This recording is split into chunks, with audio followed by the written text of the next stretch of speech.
Muito bem-vindos e bem-vindas ao workshop Destravando a Fala em Público, com o nosso querido William Borghetti. Eu vou deixar a fala toda para ele, mas eu desde já agradeço a participação de todos vocês, o aceite do William para falar sobre um assunto que é tão importante, mesmo a gente que está num evento científico, que está tendo que apresentar o nosso artigo, falar as nossas ideias, mas é sempre bom a gente aprender com quem tem mais experiência e vamos seguindo. Muito obrigada, William. A palavra é sua. Legal, Ingrid. Muito obrigado aí pela apresentação. A gente ser apresentado pelos amigos é sempre bom, né? A gente dá aquela valorizada no currículo. Então, gente, muito boa tarde. Conforme já falado aí pela Ingrid, eu sou William Borghetti, sou especialista em autoconfiança na comunicação.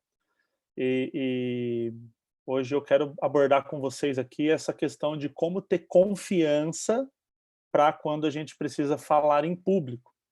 E abordar aí o que é falar em público, né? Será que falar em público é só dar palestra? Ou falar em público também é entrevista de emprego, é falar em público? Apresentar um projeto para uma banca é falar em público?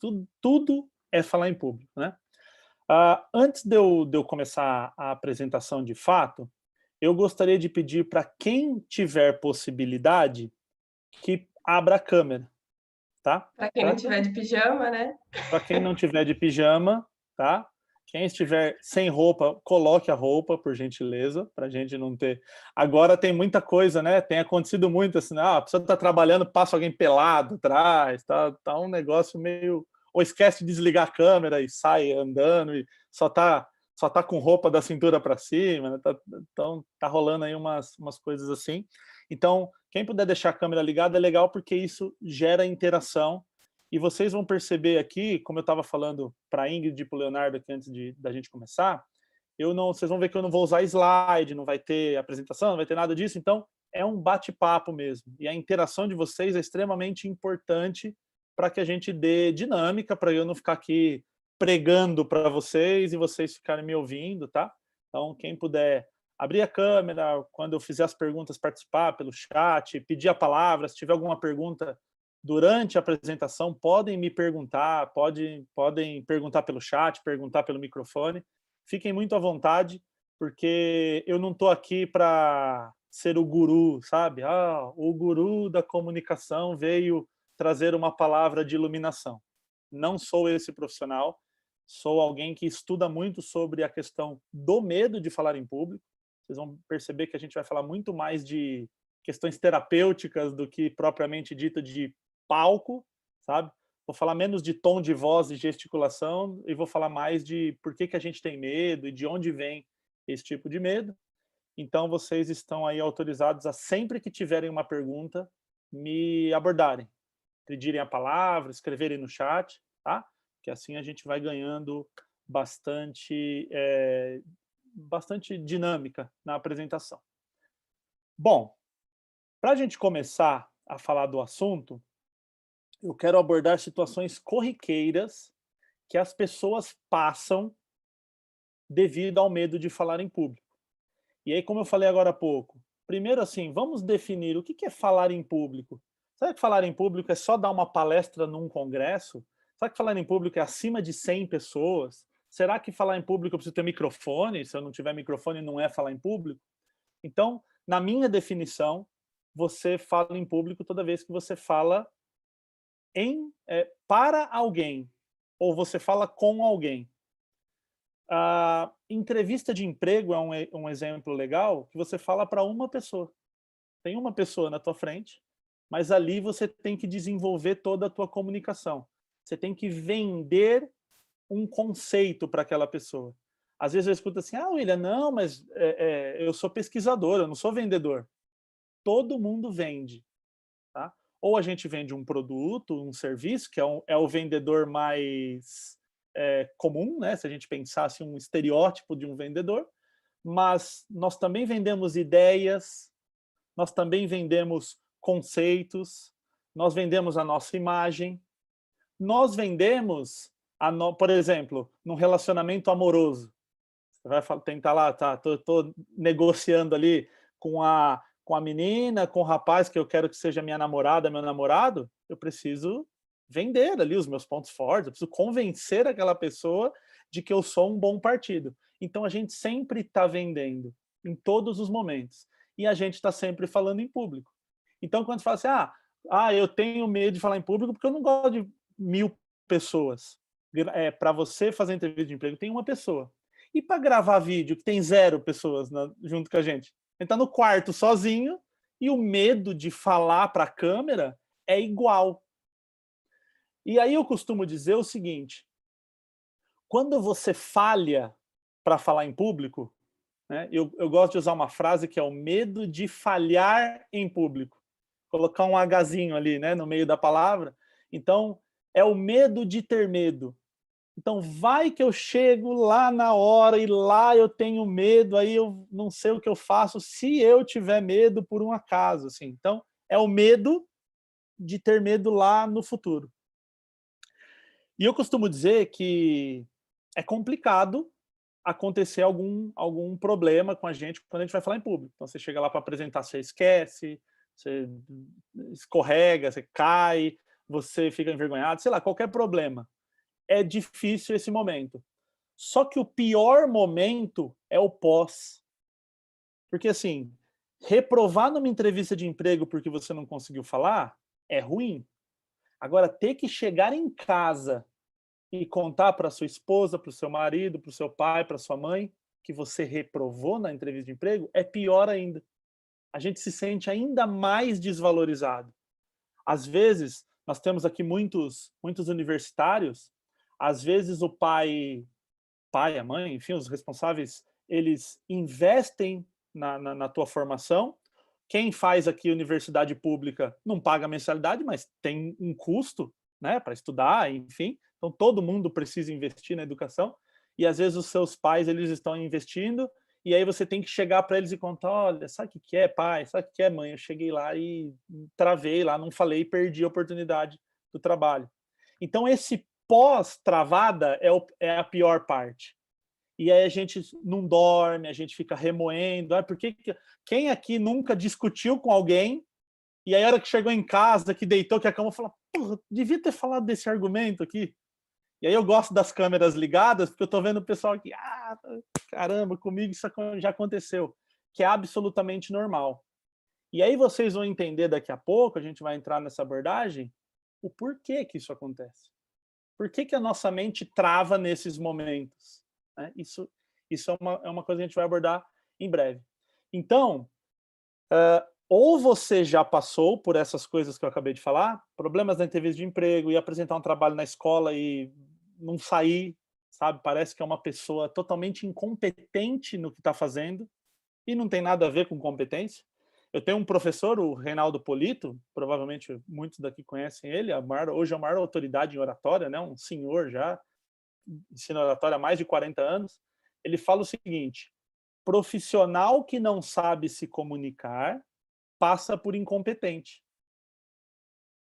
Ele passa por incompetente, não que ele seja incompetente. Imagina lá alguém que trabalha com TI, por exemplo. Nossa, você dá um computador na mão daquela pessoa, ela vai destruir, ela vai arrebentar, ela vai fazer um trabalho maravilhoso. Só que quando ela chega na entrevista de emprego, ela não consegue explicar o que ela sabe fazer. E aí o que acontece?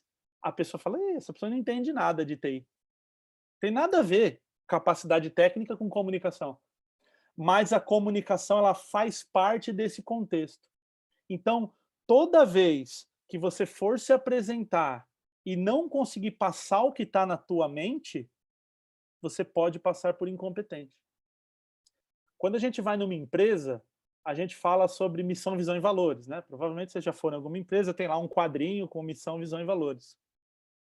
E eu gosto muito de falar da missão. Então, o que é missão de uma empresa? Estou vendo aqui uma galera mais jovem, né? Eu sou um pouquinho mais velho que vocês, então na minha época tinha o filme do Rambo. Todo mundo aqui já deve ter visto o Rambo, não assistiram o lançamento do Rambo, mas já deve saber do que eu estou falando.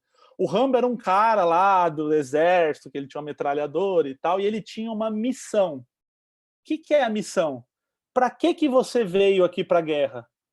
Ah, você tem que ir lá e libertar o cara que está lá sequestrado. É a missão. Para que você está aqui? A missão de uma empresa é exatamente a mesma coisa. Exatamente a mesma coisa. Para que essa empresa existe? Para que eu estou aqui? Estou aqui falando com vocês. Para quê? Para que eu existo profissionalmente? E a minha missão, William, minha missão de profissional é transformar boas ideias em palavras. Porque vocês estão num nível, né, universitário, vocês estudam, vocês pesquisam, todo mundo tem a estrutura técnica para ter uma boa ideia. Só que quem que vai se destacar no mercado? Quem consegue falar essa ideia. Quem consegue expressar o que essa ideia vai fazer. Então, o intuito do nosso encontro aqui hoje é esse, de você não chegar mais lá na hora da apresentação e simplesmente apagar. E a pessoa fala, essa ideia é ruim. Cara, a ideia revolucionaria o mundo. Eu costumo dizer que o lugar mais rico do mundo é o cemitério. Porque no cemitério estão enterradas ideias, projetos, revoluções. Imagina quanta coisa boa já não morreu junto com seus donos, porque simplesmente não deixou. Quem sabe a cura do Covid não ficou para trás aí, em alguém que foi embora? Fala, acho que pandemia não vai acontecer, né? Pandemia. Né? Melhor eu ficar quieto aqui, vai. E aí a gente está aí sofrendo e alguém morreu e levou embora a ideia. E a comunicação é a única forma de te tornar eterno. Né? Eu estudo italiano há muitos anos. E a língua italiana é uma língua relativamente nova. Ela é uma língua, se você pega comparado ao português, ao espanhol, ao inglês, é uma língua relativamente nova, porque a Itália era composta de vários reinos, e aí um dia alguém foi lá e juntou a Itália num país. E quando você junta num país, você junta várias tribos, vários reinos, né? Ele tem o que eles chamam de dialetos, então cada parte do país falava uma língua diferente, porque aqui no Brasil nós temos assim o sotaque gaúcho, o sotaque paulista, o sotaque carioca. Lá não, lá era cada um falava um idioma. Então, para unificar um país, eles desenvolveram o idioma italiano. E o idioma italiano tem 3 pais. O Boccaccio, um segundo que eu não vou lembrar o nome, e o terceiro é o Dante Alighieri, provavelmente vocês já ouviram falar. E o Dante Alighieri, ele escreveu a Divina Comédia. E ele inventou um idioma da Divina Comédia. Se vocês já tiveram a oportunidade de ler a Divina Comédia, ele inventou um idioma ali, e aí esse idioma foi base para o idioma italiano. Isso faz mais de 700 anos. O livro data de 1300 e qualquer coisa. Imagina, o Dante Alighieri, ele não fazia ideia que ia existir Zoom, sala de conferência, essa coisa toda, e a gente está falando dele aqui. Ou seja, ele se eternizou. Ele morreu há mais de 700 anos, mas ele está aqui, presente com a gente. E como que a gente consegue manter a nossa ideia, como nós nos tornamos pessoas eternas? Através da comunicação que a gente deixa aqui para as pessoas. Tá? Então, esses conceitos eles são muito importantes para a gente saber o quão importante é falar em público. Não é só, eu não vou dar palestra, eu não preciso assistir essa palestra aqui, porque eu nunca vou dar palestra, não tenho esse interesse. Sou pesquisador. E aí a gente vai entender no decorrer aqui o porquê que é tão importante. Mas aí existe uma causa, né? Por que a gente tem medo de falar em público? De onde vem esse medo? Qual é a causa? Eu gosto de falar de causa porque, assim, provavelmente todo mundo aqui presente já teve infecção na garganta, inflamação na garganta. Toda inflamação na garganta gera um resultado, gera um efeito, que é a nossa febre. Ok? Vocês concordam comigo que tomar remédio para febre não adianta? Porque a febre vai baixar, mas daqui a pouco ela volta. Por quê? Porque tem um agente causador da febre.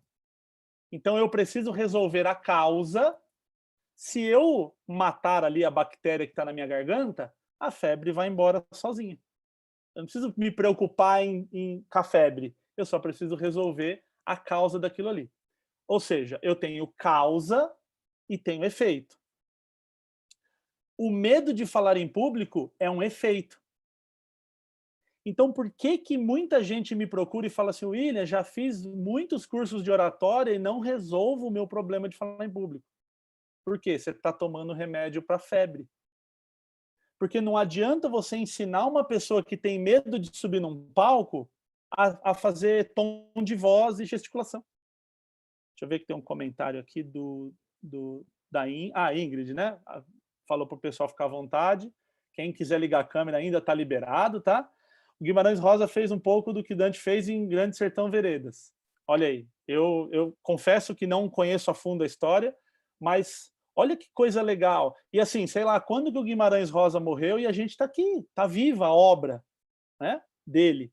Então, tudo isso vai compor a nossa eternidade. Então, legal. Se o medo de falar em público, ele é um efeito. Ou seja, ele tem lá a garganta inflamada dele, que está ocasionando o medo de falar em público. Portanto, querer resolver o problema de falar em público é tomar remédio para febre. Pode até dar uma ajudinha, você tomar um banho gelado, a tua febre baixa, mas daqui a pouco a tua febre volta. Então, porque o agente causador está ali. E qual é a causa do medo de falar em público? O medo da rejeição. O medo que as pessoas nos rejeitem impacta no nosso medo de falar em público. E aí, para explicar essa questão da rejeição, eu quero voltar no tempo aí. Vamos fazer uma viagem no tempo, mas uma viagem longa. 200 mil anos nós voltaremos, que foi quando os primeiros Homo sapiens começaram a habitar a Terra, aí, seguindo, né, os estudos da evolução, onde hoje é o Quênia, onde é o país Quênia hoje, é onde se tem aí os estudos de que os Homo sapiens começaram aí na nossa vivência. A Mônica colocou, acredito que seja o medo do julgamento dos outros, né? Exatamente, Mônica. E aí, daqui a pouco você vai entender por que rejeição, julgamento e medo de falar em público estão na mesma caixa. Tem alguém aqui dessa turma, eu sei que tem universitários das mais diversas áreas, todo mundo é da engenharia. Coloca no chat para mim qual é o curso que você estuda, para eu ter assim, um panorama, porque se tiver uma galera aqui eu acredito que seja os engenheiros, inclusive, Ingrid, se você puder abrir o microfone para me responder. O microfone de todo mundo? Não, só o seu, só para bater um papo rápido aqui. Tá Aqui bom. a galera é toda de engenharia ou Então, já estão respondendo aqui. Tem Tá. gente que faz mestrado em engenharia, como eu. Tem gente que Legal. já terminou o mestrado, como o Leonardo. Tem graduandos de engenharia mecânica, aeronáutica.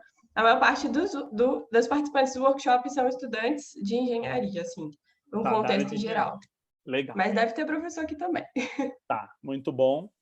Se tiver alguém da área de biologia, alguma coisa assim, e quiser fazer alguma pontuação no que eu vou falar sobre a questão da evolução humana, pode contribuir. Administração e Finanças, mestrado acadêmico em Engenharia de Produção. Muito bom, Mônica. A Vitória, graduanda em Engenharia Mecânica.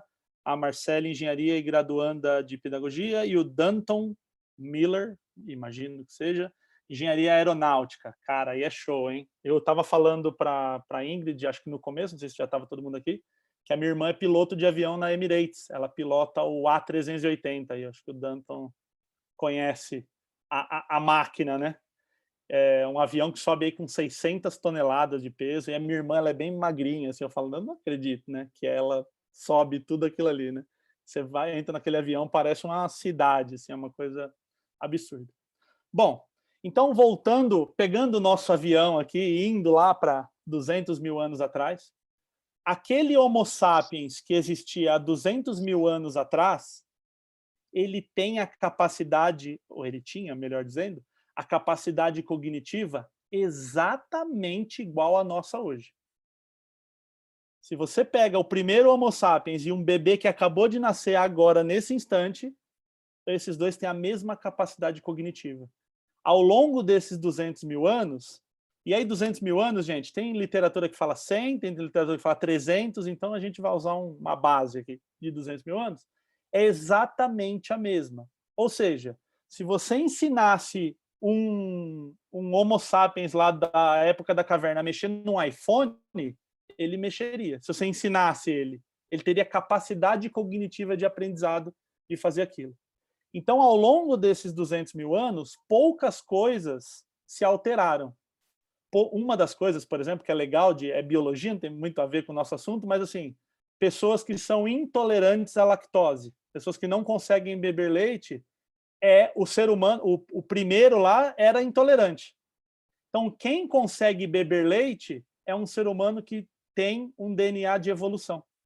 Porque num determinado momento na humanidade acabou a comida, fome, e aí existiam as criações ali, as pessoas começaram a beber leite e aprenderam que tomar leite era importante para sobreviver.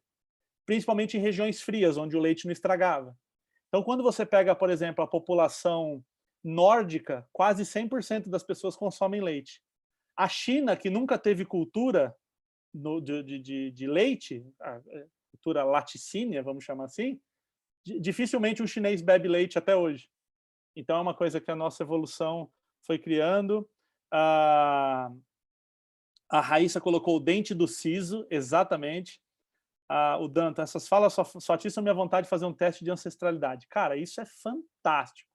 Todos nós descendemos dos africanos, né? Todos, que começou lá o negócio, mas esse teste de ancestralidade realmente é muito bacana.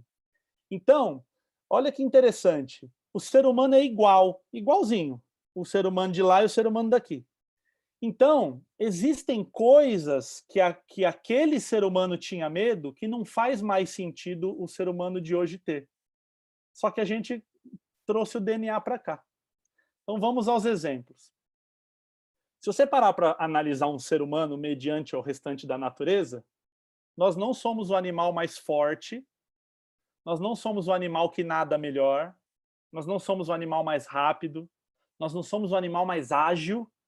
Né? Imagina um macaco subir numa árvore, ele é muito mais ágil que a gente. Não é velocidade, é agilidade. Então, por que o ser humano saiu do meio da cadeia alimentar para a ponta? Né? Em que momento ele fez isso? Estava lá o nosso amigo Homo sapiens andando na floresta sozinho, aparece uma onça na frente dele, assim. Tá andando, apareceu uma onça. Qual é a alternativa desse ser humano? Torcer para morrer rápido. Não tem o que fazer com uma onça na tua frente. Se você correr, ela corre mais que você. Se você subir na árvore, ela pega você. Se você nadar, ela pega você. Se você lutar, ela é mais forte. Então é torcer para ela já morder aqui no gogó, matar de uma vez e acabar. Aí o homem percebeu assim, falou, cara, como que eu vou sobreviver nessa situação? Eu vou me juntar tem um outro ser humano ali. Tem um outro ali. Aí juntou 3, 4, eles viam que a onça já não atacava. Pô, esse negócio de ficar em grupo aqui é bacana. Vamos ficar mais gente? 10, 20, 50 e tal? Os estudos antropológicos dizem que até 150 pessoas você não precisa nem ter um sistema de governo. Para uma comunidade de 150 pessoas se autocontrola ali. Beleza. Quando eles se juntavam, vamos imaginar 50 pessoas morando na caverna ali, aquela comunidade. A onça já não matava mais. O predador já não vinha mais. Quando chegava perto, ele tinha como jogar uma pedra, acender fogo, ter algum tipo de arma pontiaguda. Então isso garantia a sobrevivência do ser humano. Pô, legal, estar em comunidade garante a minha sobrevivência. Porra, show de bola. Gostei de fazer esse negócio aqui. Só que aí, o ser humano tem um negócio que é nosso, né? Que é da nossa natureza. E o que evoluiu a gente como sociedade foi o quê? A fofoca. A fofoca evoluiu o ser humano como sociedade. Como que a fofoca evoluiu a gente? Quer dizer que o Nelson Rubens, o Leão Lobo, o Léo Dias são pessoas evoluídas. Elas trouxeram esse conceito de fofoca para o mundo moderno. Então vamos imaginar que nós íamos ali num grupo de 5 pessoas caçar, porque lá nessas comunidades era assim, essa equipe cuida da cria, essa equipe cuida da caça, essa equipe cuida da limpeza, de aquecer a caverna. Então cada grupo tinha uma especificação do que precisava fazer na caverna. Aí o grupo lá de 5 pessoas caçar. Só que sempre tem um mais braço curto, né? Vamos ficar caçando aí, cara. Mó perigo lá, a onça me morde lá, acontece alguma coisa. Então ele ficava ali com o bracinho curto no cantinho ali, atrás da árvore, só ganhando ali e tal. Aí a hora que a caça era pega, que o pessoal levava a carne de volta para a caverna, aí ele ia lá, pegava na pata ali do animal caçado, ia lá, né, tirava foto, fazia selfie que tinha ali caçado aquele animal. Então ele fazia parte ali do conceito. Só que os outros que caçavam, o que eles faziam? Cuidado com aquele ali, hein? Fofoca. Cuidado com aquele ali, que aquele ali vai caçar e não caça, viu? Fica ali só fazendo o braço curto. E isso acontecia o quê? O outro elemento que não cuidava da cria, o outro elemento que ia pegar frutas e verduras, coisas assim de rasteiras, e aí essa pessoa não fazia o que ela precisava na comunidade. O que acontecia com essa pessoa que não contribuía? Ela era rejeitada. Como que ela era rejeitada? Ela era colocada sozinha na floresta. E nesses tempos não existia... por exemplo, hoje, eu moro em São Paulo. Se o estado de São Paulo me rejeitar, eu vou para o Rio de Janeiro, eu vou para o Espírito Santo, eu vou para Minas, eu vou para o Paraná, eu vou para Recife, eu vou para um monte de lugar. Mas naquele tempo não tinha outra tribo perto. Então, ser rejeitado significava morrer. Porque essa pessoa ia sozinha para o meio da mata, e aí a onça ia vir lá e ia pegar ela sozinha e acabou. Então, nosso cérebro gravou: ser rejeitado significa morrer. Nós temos sabe o aplicativo do celular que não dá para apagar? Aquele ajustes? Veio gravado na mente, não tem como a gente apagar isso aqui, está no nosso DNA. E o mais legal, aquela pessoa que foi rejeitada, que foi lá para o meio do mato, morreu. Ela não se reproduziu. Quem se reproduziu? Quem entrava no jogo da sociedade. E aí ele tinha o filho, ele falava: filho, faz certinho, porque se as pessoas falarem mal de você, você vai ser rejeitado e vai para a floresta. Ou seja, todos nós aqui somos descendentes dos bundões. Quem teve medo lá atrás, procriou e a gente está aqui hoje. Então tá no nosso DNA o medo. Aquele falou assim: que se foda a onça, eu vou fazer o que eu quero. Morreu, não reproduziu. Então, nós somos descendentes de quem teve medo. Ou seja, o nosso medo de ser rejeitado, para o nosso cérebro ser rejeitado, significa morrer. Aí vocês podem estar se perguntando assim, né? William, então você está me dizendo que para o nosso cérebro, o medo de falar em público e o medo de morrer é a mesma coisa? E eu respondo para vocês com toda a convicção: sim. Quer ver um exemplo? Alguém aqui já teve uma situação de quase morte? Sim, que você falou assim: cara, eu vi a morte na minha frente. Arma na cabeça, um acidente, uma coisa assim. Se alguém já teve e não tiver problema de falar sobre o assunto, obviamente, dá um oi aqui para mim no chat, por gentileza. Então, o que acontece? Quando a gente se depara com uma situação, vamos fazer uma simulação aqui, tá? Vamos fazer o que a gente acha. Imagina agora o ladrão põe a arma na tua cabeça. Você fala: vou te matar, é teu último momento, você vai morrer agora, você vai tomar um tiro na cabeça, eu vou te matar. Como que você acha, aí eu vou pedir para você escreverem no chat, como que você acha que vai ser a sua reação física?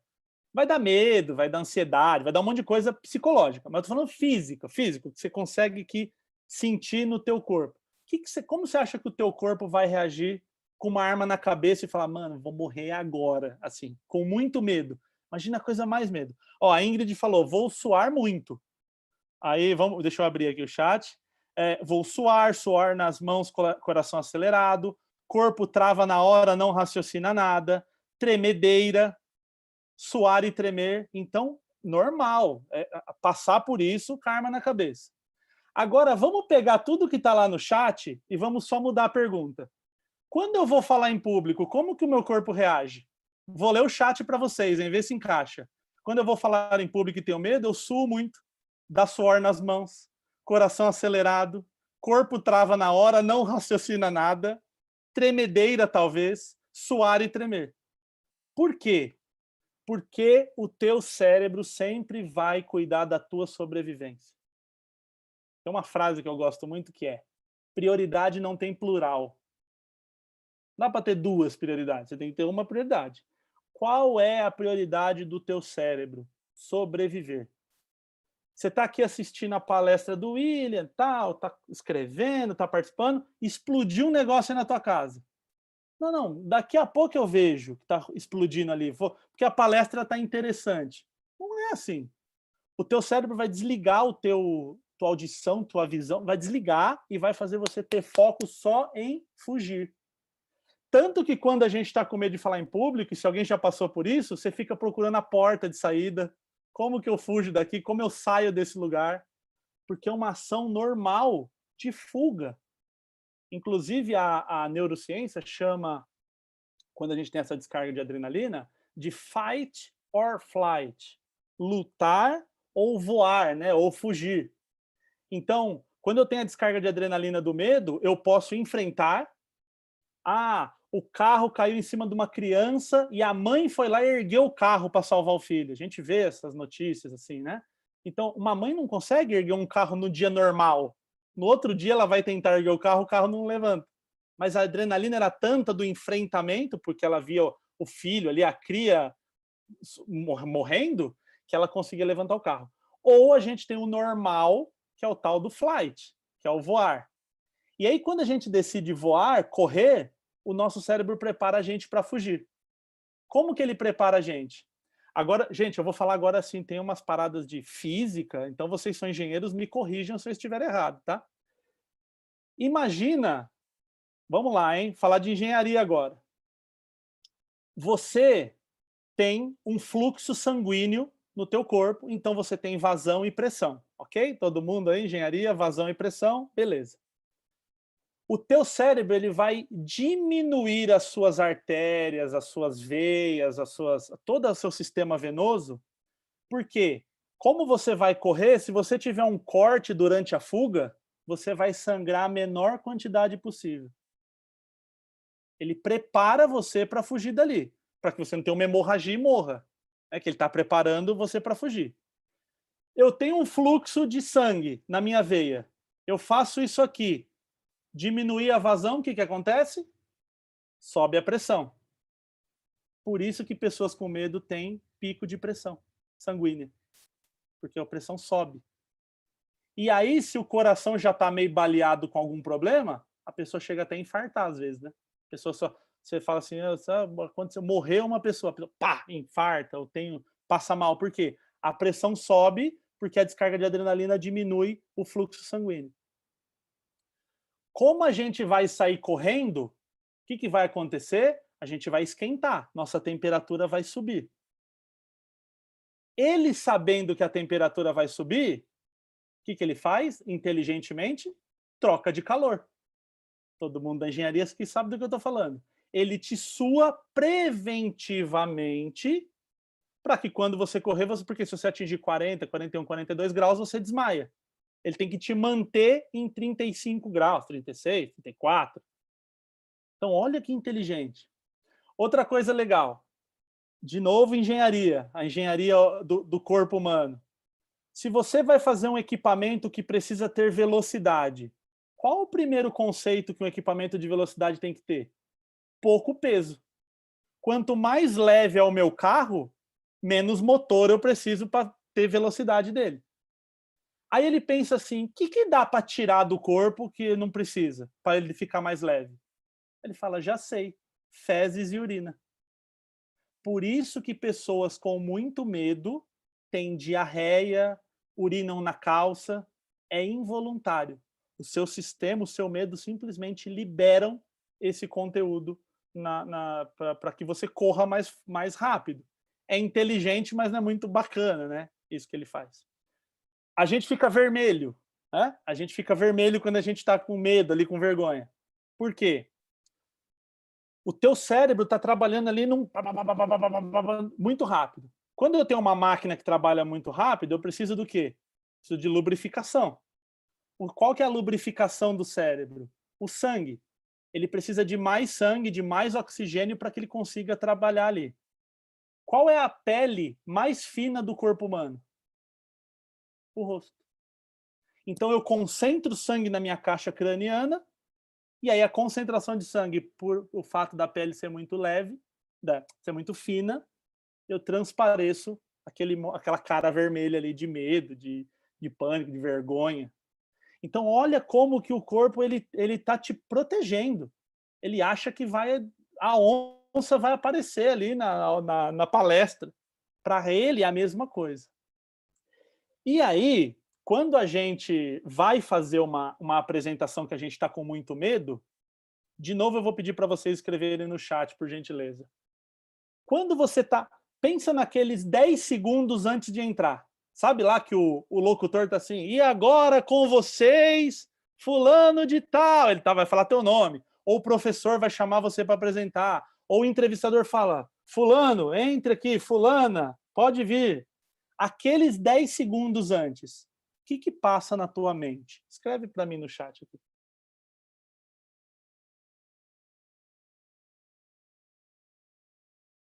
Vamos ver. Filme da vida. Jennifer foi... A Jennifer acho que não está na câmera aqui. A Jennifer foi filosófica, gostei.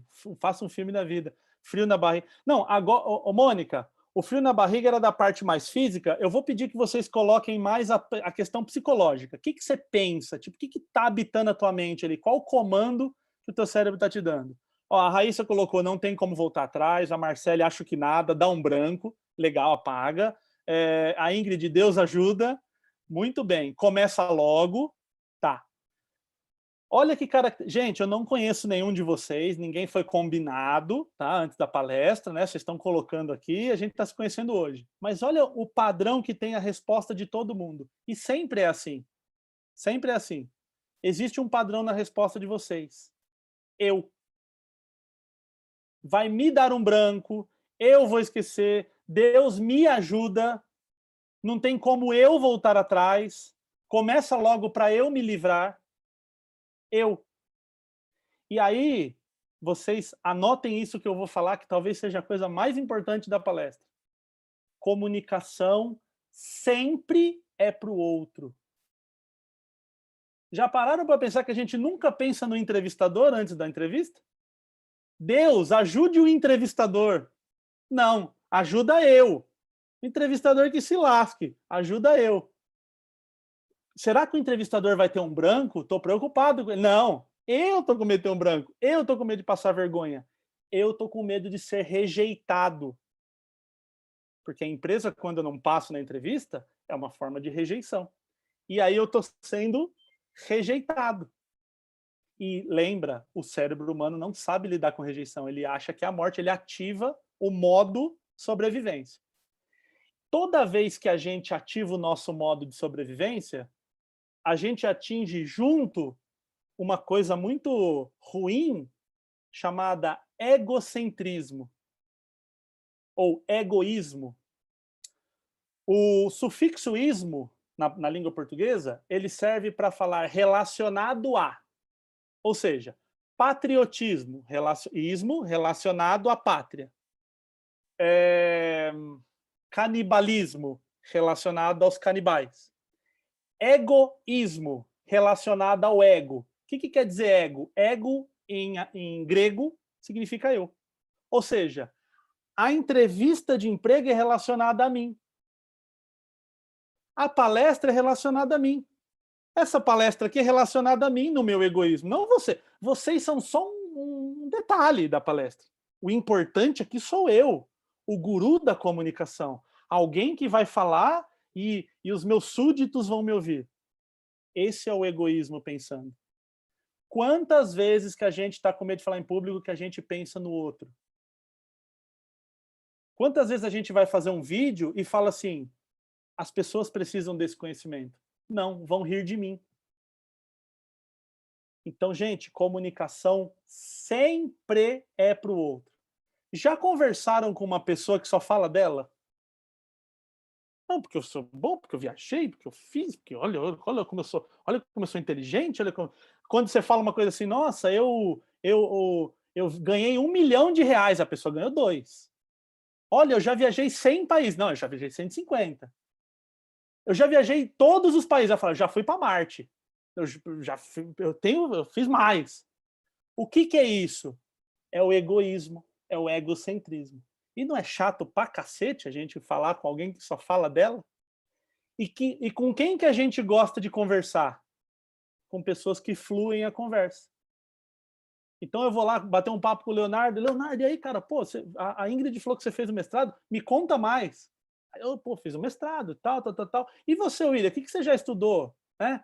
Pô, eu estudo sobre comunicação. Pô, bacana, pô, legal, mestrado, comunicação, engenharia. Porra, flui a conversa. Agora, Leonardo, assim, ó, senta que agora o gênio da humanidade vai contar sobre a minha vida interessante. Exatamente.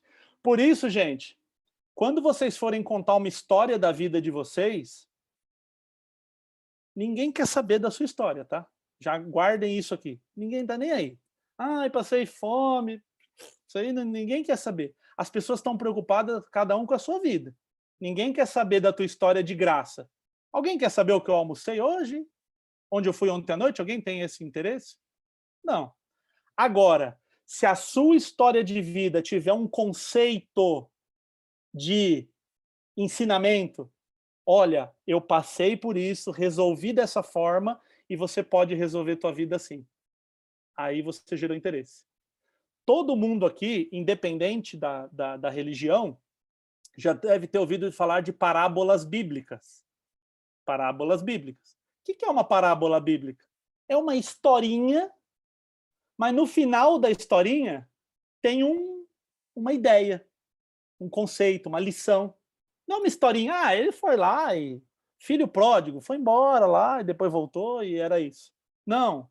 Pô, tem uma história, tem um conceito, tem uma filosofia de vida. E aí, se a gente pega Alcorão, Bíblia, Torá, qualquer livro muito antigo, cara, esses caras têm alguma coisa que é interessante, que as pessoas gostam. Todo mundo passou milhares de anos e está até hoje aqui, então deve ser uma coisa importante. Então sempre, gente, guardem isso assim no coração. Comunicação nunca é para você, sempre para o outro. O vídeo que você faz é para o outro.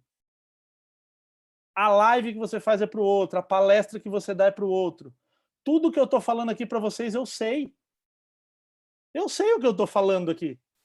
Mas a minha missão aqui é vir e trazer conhecimento para vocês. E se vocês saírem daqui e falarem assim, cara, esse cara, puta, zoado, cabelo zoado, roupa ruim, mas ó, me ajudou. Isso é importante para mim, tá? Então, sempre é pro outro. Então, quando a gente entra no nosso estado de ego, a gente só pensa na gente. Tem uma história que eu inventei, né? Essa história nunca aconteceu, mas é uma historinha é uma fábula, igual essa que a gente estava falando. Raíssa, e aí a gente volta no conceito de missão. Perfeito, Raíssa. Aliás, deixa eu abrir um parênteses aqui nesse comentário da Raíssa, que foi muito legal. Quando vocês forem fazer entrevista de emprego, tem que ter na ponta da língua, igual o teu nome. Fala assim, eu sei o meu nome e sei missão, visão e valores da empresa. Porque quando você fala alguma coisa que está relacionado à missão da empresa, vamos imaginar, vamos inventar aqui, vai. A missão da empresa é fazer os clientes felizes. É a missão da empresa. Sei lá, Disney. Provavelmente a missão da Disney deva ter algo parecido com isso. Se eu vou fazer entrevista na Disney, o entrevistador não quer saber se eu falo inglês, se eu já fui para Marte, se eu comi lasanha. Ele não é isso que ele quer saber. Ele quer saber o quê?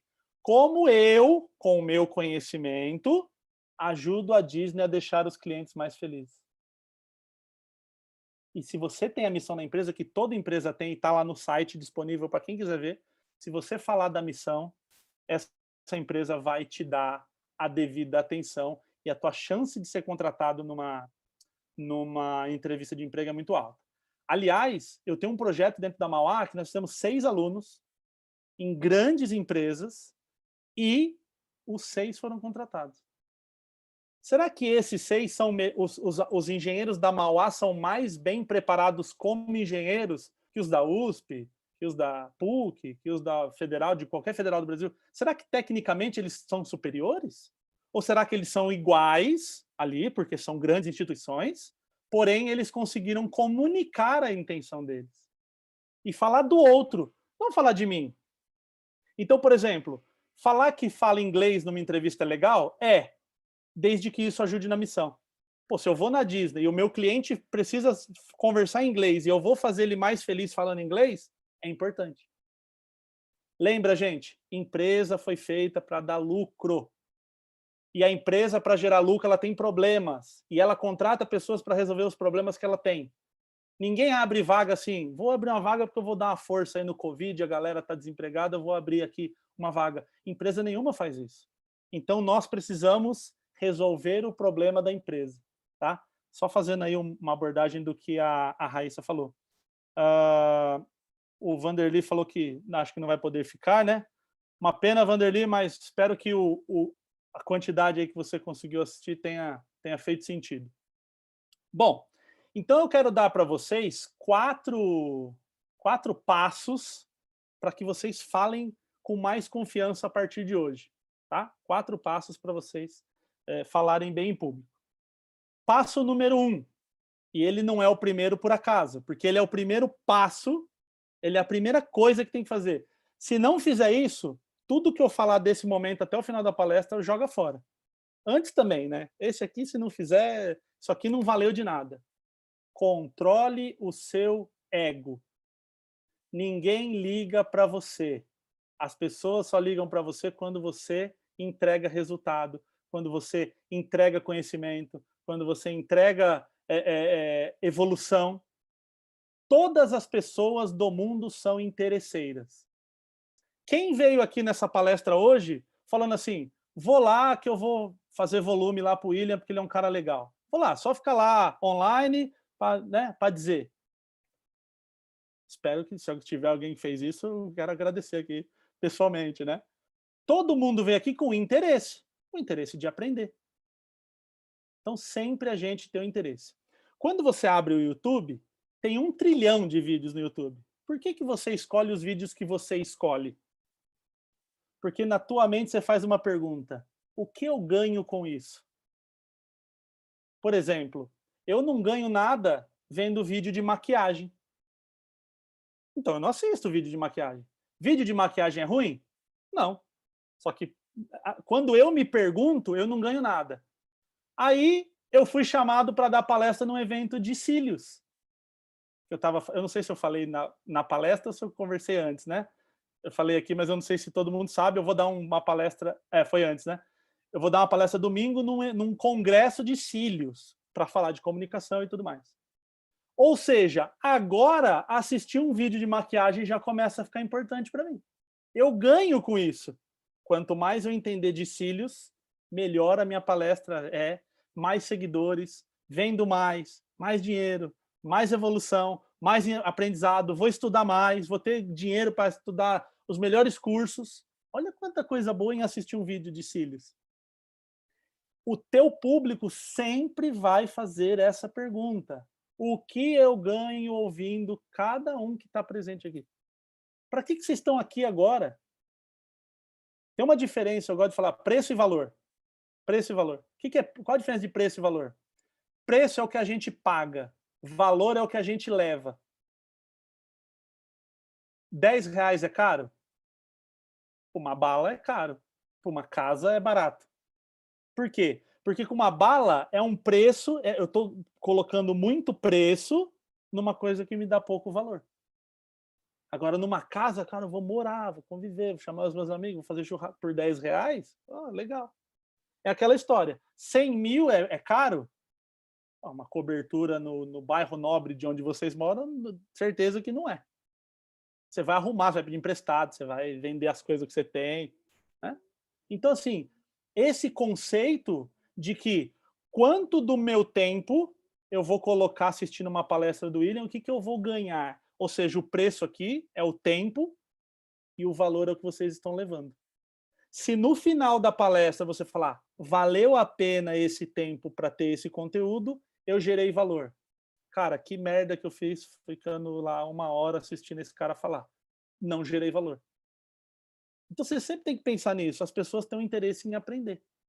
E se eu entrego o que elas estão pensando, ou seja, eu saio do meu egoísmo e pratico o altruísmo, ou seja, não importa o que é o meu cabelo e a minha roupa, importa vocês saírem daqui com qualidade. Querem ver como ninguém presta atenção? Qual que é a cor do meu relógio?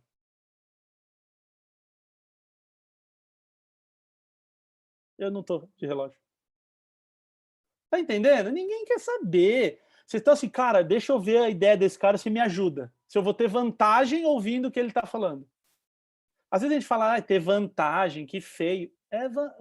Quando a gente namora alguém, a gente só namora alguém por interesse.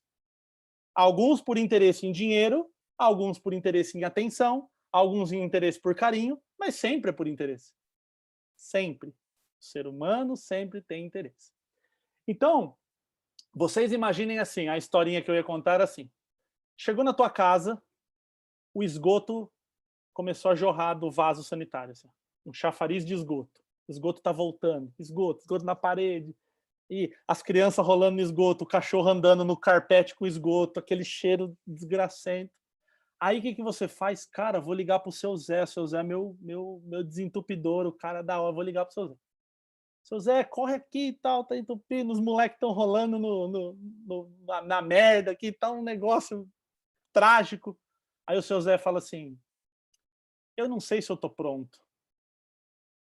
Eu não sei se o meu cabelo, ele tá legal hoje. Eu não sei se a minha roupa tá combinando para eu ir aí. Você fala, seu Zé, que porra de cabelo, de roupa, corre aqui. Por que você fica desesperado pro seu Zé ir na tua casa? Porque você está com uma dor muito grande, um problema muito grande, e o seu Zé tem a solução. Agora, quantas vezes nós não somos o seu Zé de alguém? A gente sabe, a gente tem como solucionar aquele problema, a gente está preparado, mas, ai, meu cabelo, ai, não cortei o cabelo hoje, então acho melhor ficar quieto, né? A pessoa está precisando, mas é melhor eu ficar quieto. O que é isso? Egoísmo. Você fala, eu posso ser egoísta? Pode, mas tenha consciência. Ó, o cara vai morrer, eu tenho a solução, mas eu vou ficar quieto. Agora, quando você é altruísta, você não sente insegurança. Alguém aqui teria insegurança de ir comigo agora num orfanato e levar 100 cestas básicas? Alguém ficaria assim, vai que não sei se eles vão gostar dessa cesta básica. Alguém sente insegurança? Alguém sente insegurança de ajudar um morador de rua? Alguém sente insegurança de ajudar uma velhinha a atravessar a rua? Alguém sente insegurança de quando você tem mais domínio de uma matéria em ajudar o colega da sua sala? Não é prazeroso quando a gente fala, porra, eu sei, o meu amigo, a minha amiga está com um problema, eu vou ajudar, e você vê que essa pessoa passa na prova pela tua ajuda?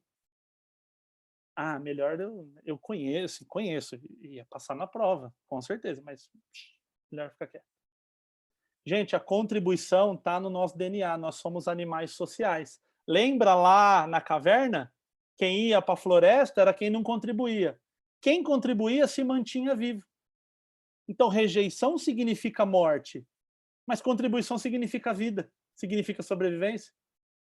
Então, toda vez que a gente contribui, a gente se sente vivo, e a gente se sente bem, e a gente entrega o que a gente conhece. E aí você fala, cara, entreguei tudo, o que eu vou fazer? Vou estudar mais, para poder entregar mais. E aí entra num ciclo de confiança. Então, o primeiro passo para vocês é controlem o ego. Não é sobre você, é sobre a tua contribuição. Por isso que tem pessoas que morreram há centenas, milhares de anos e ainda contribuem na nossa vida. Tem uma frase de um filósofo francês, chama Auguste Comte.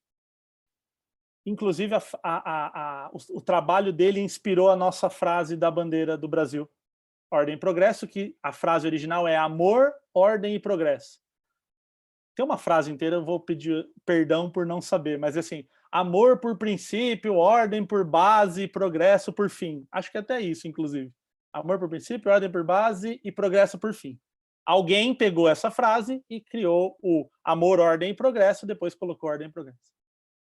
O Leonardo está levantando a mão? Ah, desculpa, achei que você estava com a mão levantada, assim, desculpa. Bom, passo número 1, controle seu ego. Passo número 2, postura. Não adianta você chegar e falar assim, pessoal, tô, olha, muito feliz de estar aqui. Assim, eu tô numa alegria, assim, é muita alegria estar aqui. Assim, nossa, transbordando de felicidade de estar aqui. O que o meu corpo está fazendo para vocês? Tá não, ele está mentindo para vocês. E nós, seres humanos, a gente tem uma capacidade linda de ler essas coisas. Vou fazer uma dinâmica. Quem está em casa aí que não está com a câmera ligada, pode fazer junto comigo, mas aí vocês vão ter que ser honestos se deu certo, tá? E quem está com a câmera, eu vou enxergar. Eu vou dar um comando para vocês, ok? E vocês vão imitar o que eu vou fazer. Então, levantem a mão direita. Levantem a mão direita, legal. Beleza. E agora levantem o dedo indicador. Legal, legal. Só o Leonardo levantou o dedo indicador. Todo mundo está com o dedão igual eu. Pessoal de casa aí, me conta aí o que deu. Se vocês levantaram o dedo indicador, ou o pessoal de casa, né? Tá todo mundo em casa. O pessoal que está sem a câmera ligada. Ah lá, também errei. Então assim, ó, eu dei um comando de voz e dei um comando de postura, um comando corporal. Vocês me seguiram, com exceção do Leonardo. Então, se a gente fizer aqui 95% do nosso público foi enganado pelo William. Olha que coisa... Olha o Danton.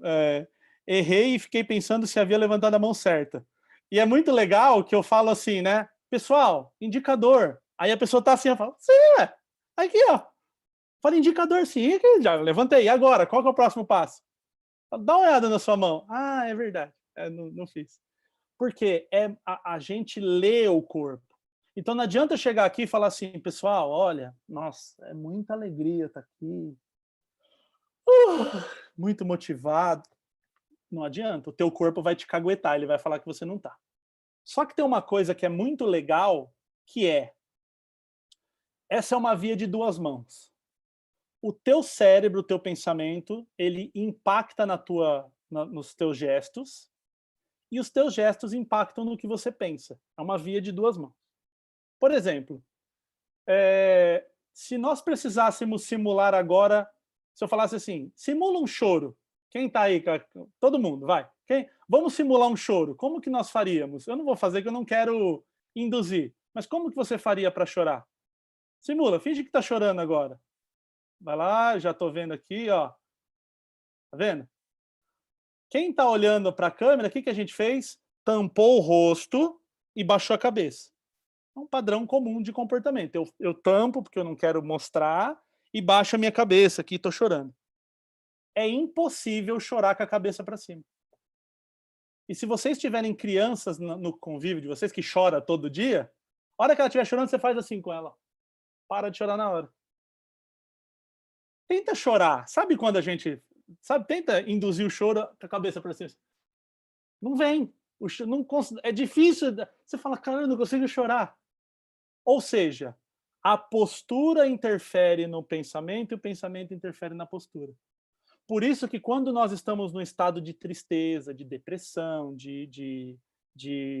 daquela coisa ruim, quanto mais a gente fecha, mais a gente reforça que aquilo está dando certo.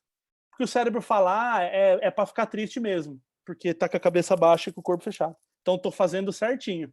E aí ele solta mais química de depressão. Mais química, mais química. E a gente vai se fechando cada vez mais. Então, uma tática... Obviamente, gente, isso aqui não é para resolver depressão, procure um psicólogo, tá? Mas aquele dia de tristeza, aquele dia mais que não tá legal, abre o peito, vai para cima, vai fazer uma apresentação grande, chega grandão. Isso é da nossa natureza. Qualquer animal que se encontra para se duelar, o que ele faz? Ele cresce para o outro achar que ele é muito grande. Então sempre entra grande. O teu cérebro vai entender, hoje é o dia que nós estamos brabo, hoje nós vamos entrar para arrebentar. E aí ele te solta coisa boa. Oi, pessoal, tudo bem? Eu queria falar. Aí o cérebro fala, ih, mano, estamos naquele dia zoado. Aí, ó, te boicota. Então é uma indução do cérebro. Se vocês colocarem a mão no coração agora, sentirem a frequência cardíaca, quiserem fazer esse teste, é legal. Coloca a mão assim, sente, se você estiver sentindo teu coração batendo. Espero que o de todo mundo esteja aí, funcionando, tá? Prende a respiração e presta atenção no batimento cardíaco diminuir. Ele vai diminuindo conforme você vai prendendo a tua respiração. Quando precisar, solta, tá, gente? Não precisa do meu comando, tá? Não, por favor, não. Perceberam? Quem percebeu, dá um ok. Beleza. Tá entendendo? Cara, eu tenho condição de baixar a frequência cardíaca do meu corpo. A gente fez isso consciente. Lembra que eu falei para vocês da sobrevivência, que a prioridade do cérebro é a sobrevivência? É impossível se suicidar sem ser de forma violenta.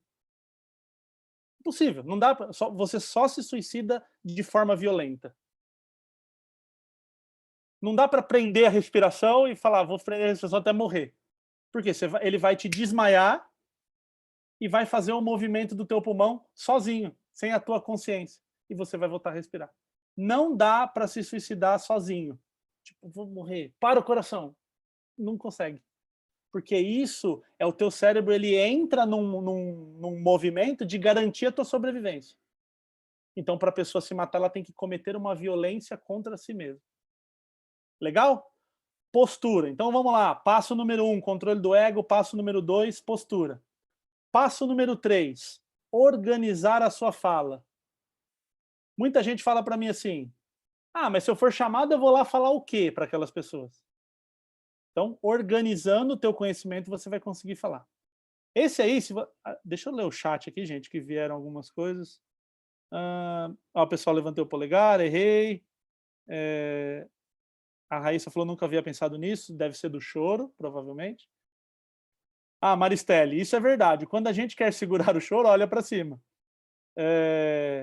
Fake it till make deve ser alguma coisa, se a Marcele puder me ajudar, finja até conseguir, né? Algo nesse sentido. Exato. A Marcele já está treinada aí nos conceitos. Finja até conseguir, né? Então eu vou fingir que eu sou bom na palestra. Estou morrendo de medo, mas vou fingir que eu sou bom, que eu sou brabo no negócio. Organize o seu discurso em problema, causa e solução. Lembra quando a gente vai fazer um TCC, um mestrado, qualquer coisa dessa? Como que a gente começa o nosso trabalho? Pergunta, problema. Eu preciso ter um problema para começar a desenvolver o meu assunto. Será que é por acaso que é uma pergunta? Por que a pergunta problema não vem no final? Porque a pergunta problema, ela conecta. Se eu chego aqui e falo para vocês, pessoal, vamos lá, eu sou o William, boa tarde, vim aqui dar uma palestra, estou começando minha palestra agora. Vamos lá, passo número 1, controle o ego. Você fala, mano, o que esse cara tá falando, velho? Da onde ele tirou ego? Para, volta tudo. Eu comecei a minha palestra falando do problema para conectar com vocês. Quem aqui já sofreu para fazer entrevista de emprego? Quem aqui já sofreu para apresentar um trabalho da escola? Não foi isso que eu falei? Aí todo mundo, esse cara sabe o que eu tô passando. Esse cara é um mágico, ele é um guru, ele sabe o que tá na minha cabeça. Óbvio. É igual eu falar assim, quem aqui quer ser feliz? Quem aqui quer ter mais dinheiro? Quem aqui quer ter mais alegria? Perguntas óbvias. Só que são as perguntas óbvias tocando o problema das pessoas que elas se conectam. Cara, eu passo por isso, vou prestar atenção nesse cara aí que ele entende desse negócio aí. ele me conhece. Então, a primeira coisa que a gente faz é colocar o problema, falar do problema. Vou falar uma coisa aqui, se vocês contarem para alguém, pode mostrar o meu vídeo, eu desminto e falo que não fui eu que falei, tá? Vocês não contam para ninguém na rua que fui eu que contei isso para vocês. Quanto mais você machucar no problema, mais a pessoa presta atenção. É feio isso, mas é uma tática de apresentação. Lembra quando eu falei para vocês assim, sabe o que é o teu pai investir na tua faculdade, a tua mãe investir na tua faculdade, você tem que contar para ele que você não passou na entrevista? Aí quem já fez isso fala, ai, é difícil. Nossa, já tô lembrando do meu pai aqui. Ou seja, eu cutuquei e fiz assim, ó. Aí você falou assim, então, puta, eu sofro isso, vou prestar atenção. Comece falando do problema. Outro motivo para que a gente comece a falar do problema. Comunicação nunca é para mim, é sempre para o outro. Para que eu vou... Você já deve ter ido em palestra que a pessoa fala, eu sou o William, eu estudei na NASA, eu fui para Marte, eu tenho pós-PhD em Harvard, eu já fiz muitas coisas, já rodei o mundo. Aí você fala, tá, e o meu medo de falar em público? Tá bom, tá, tudo lindo isso aí, mas comece a apresentação sempre falando de problema. A tua apresentação, pessoal, oi gente, eu sou o William Borghetti, especialista em autoconfiança na comunicação. Alguém aqui sabe minha formação acadêmica? Alguém aqui sabe os cursos que eu fiz? Os lugares que eu viajei? Sabe Dubai? Já contei um, que eu fui lá na minha irmã que eu contei a história. Tá entendendo? Porque não importa quem... eu sou isso, sou aquilo. Se for necessário, vou me apresentar num congresso que é necessário que as pessoas saibam a formação. Peça para outra pessoa apresentar. Por exemplo, o Leonardo tem o mestrado em engenharia... O quê? Qual que é o seu mestrado, Leonardo? Engenharia de materiais. Imaginem dois cenários. O Leonardo fala, pessoal, eu sou o Leonardo, um cara muito fantástico, que tem o mestrado em engenharia de materiais. Olha, assim, vocês deveriam me conhecer porque eu sou realmente excepcional. Formato 1.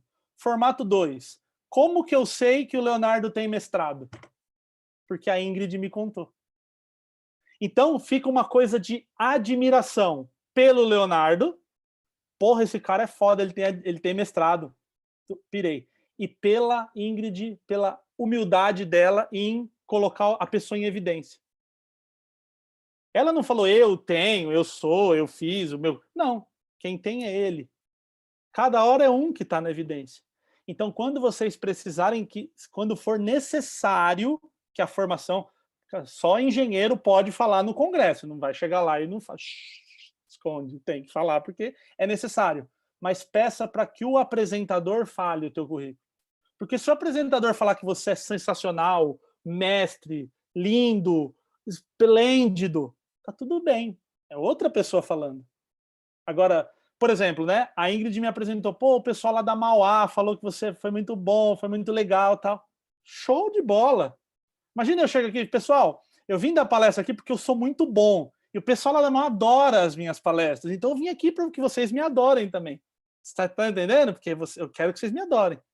Olha a diferença. Então sempre peçam para a pessoa, falem sobre isso aí. Falou do problema? Aborda a causa do problema. Na causa, vocês vão mostrar para as pessoas o quão entendedor do assunto vocês são. Só fala de causa quem conhece. Por exemplo, vocês são engenheiros.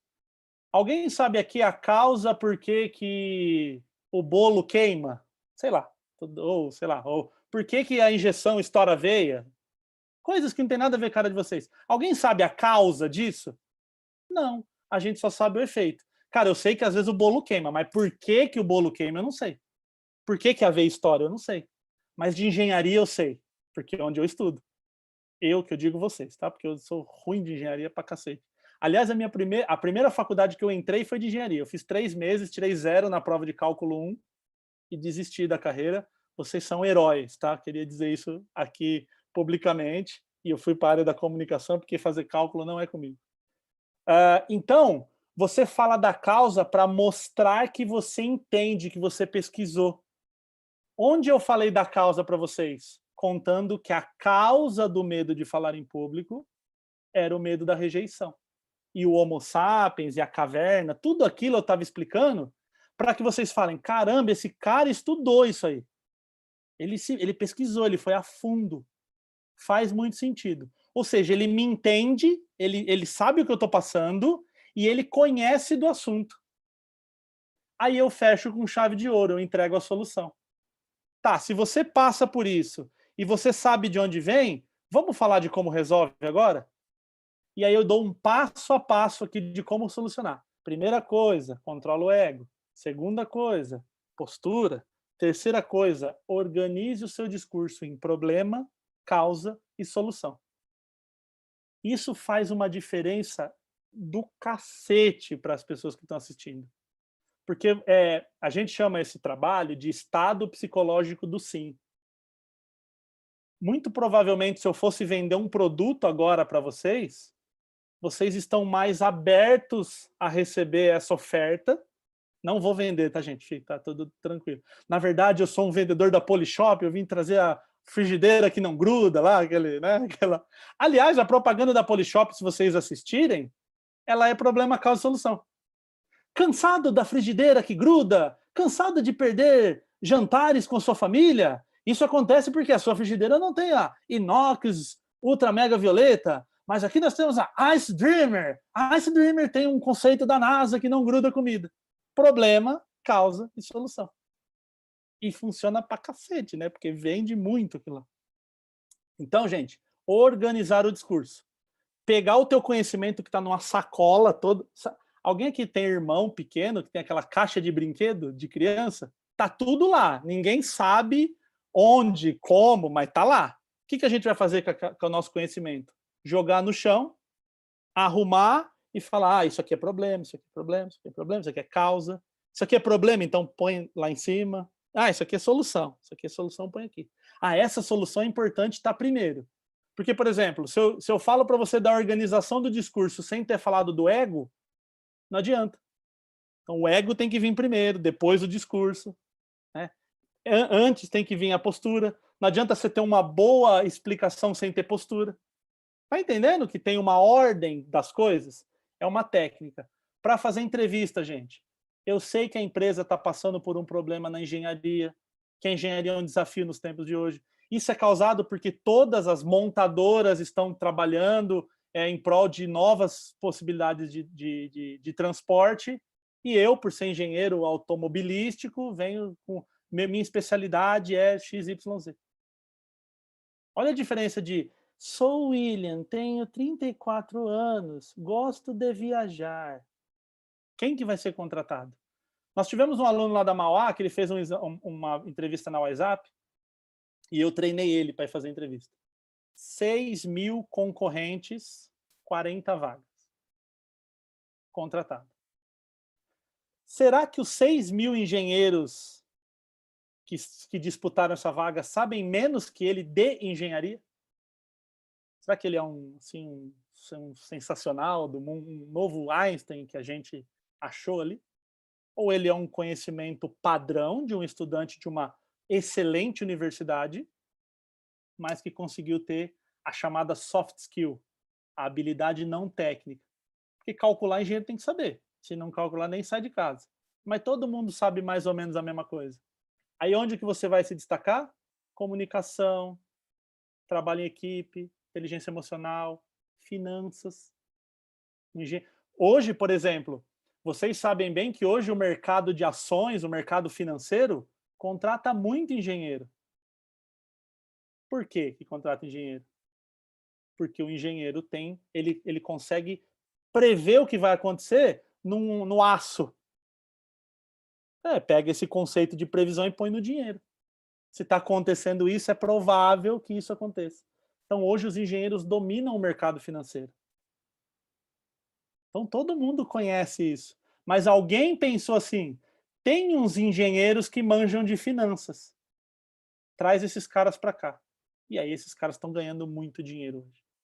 Quando eu falo caras, mulheres também, tá? Por favor, eu tenho o costume de falar caras É caros e caras para todo mundo, né?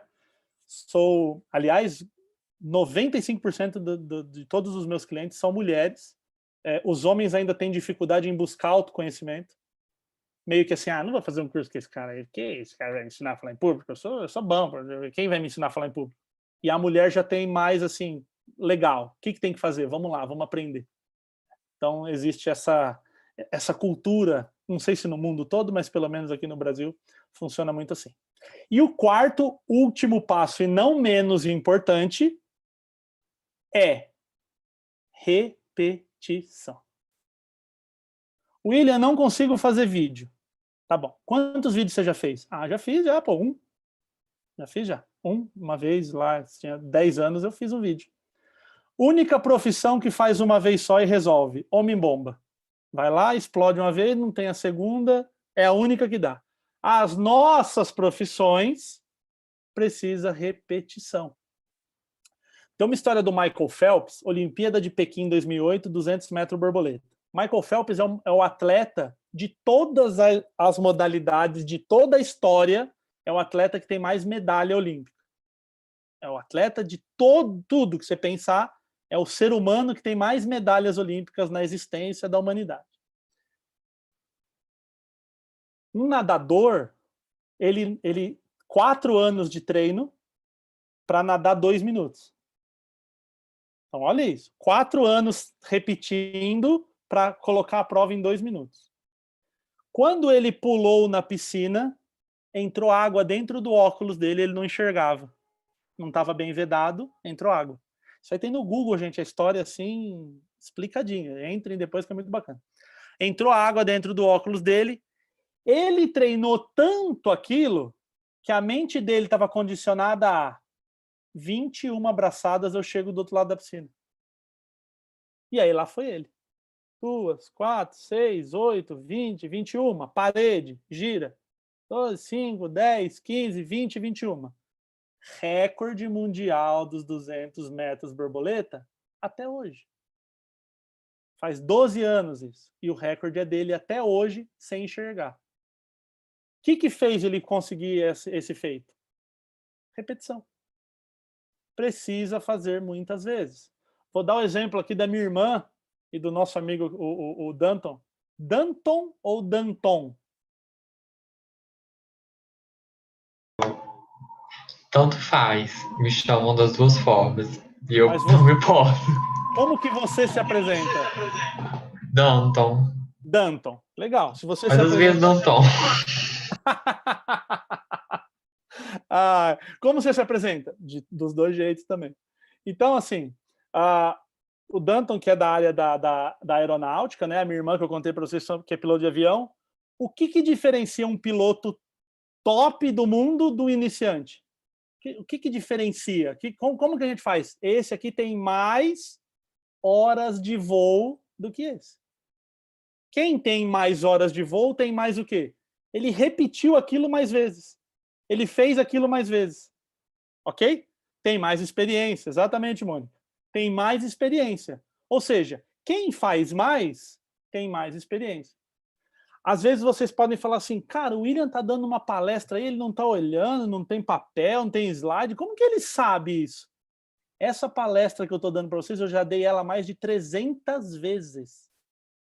Sabe o que é falar o mesmo conteúdo? Obviamente não decoradinho, né? Porque aqui é um público de engenheiro, outro é público de advogado, outro é público de adolescente, outro é público de idoso. Então, cada um tem uma roupagem, mas o conceito é o mesmo. 300 vezes, gente, até quem é ruim fica bom.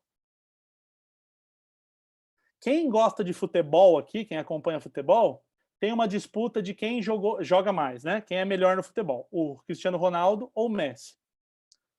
O Messi joga muito mais futebol que o Cristiano Ronaldo, ponto indiscutível. Futebol, dribla, chapéu, blá, blá, blá. Só que não existe no esporte alguém mais empenhado que o Cristiano Ronaldo. Ele faz aquilo a exaustão até ficar muito bom. O Cristiano Ronaldo chega 4 horas antes do treino. O treino é às 10, ele chega às 6, treina 4 horas sozinho, depois treina 2 horas de treino e depois fica lá e chuta umas bolinhas ainda para finalizar. Até quem é ruim fica bom, gente. O Rogério Ceni, todo mundo, né, conhece aí, que foi goleiro do São Paulo, é o goleiro que mais fez gols na história do futebol. 136 gols, se eu não estiver enganado. Ele conta, e tá lá no meu Instagram, depois eu vou até passar o link do meu Instagram para vocês seguirem lá. O Rogério conta que ele bateu 15 mil faltas no treino antes de bater a primeira num jogo. Pensa qualquer coisa na sua vida que você fizer 15 mil vezes. Dificilmente não vai ficar bom. Dificilmente. Agora, pense uma coisa que você faz muito bem. Ah, eu cozinho muito bem, eu toco um instrumento muito bem, eu falo muito bem, eu canto muito bem. Lembra do primeiro dia? Era ruim. Bicicleta, né? Andar de bicicleta. Cara, é impossível um ser humano andar nisso aqui. Tem que pedalar, tem que segurar, tem que olhar para frente, tem que equilibrar e... Difícil. Depois você senta e você nem tem. Dirigir, né? Quem dirige aqui sabe disso. Cara, dirigir é... pera aí, calma, vamos lá. Embreagem, marcha, vai soltando, freio de mão, olhou para frente, retrovisor. Puta, que dificuldade. Daqui a pouco dirige, mexe no som, troca ideia, maquiagem, celular. Não aqui, né? Aqui ninguém faz isso. Lá fora, as pessoas costumam mexer no celular quando dirige, por exemplo. Não aqui, tá? Aqui ninguém, eu tenho certeza que aqui são todas pessoas cumpridoras da legislação de trânsito. Então, gente, a repetição é a mãe do negócio, da excelência. E aí eu gosto de uma frase que é: feito é melhor do que perfeito. Então você faz, colhe os feedbacks, auto-feedback, então assim, eu não gostei daquilo ali, acho que podia melhorar, ouve os feedbacks das pessoas, e onde que você vai melhorar? No segundo.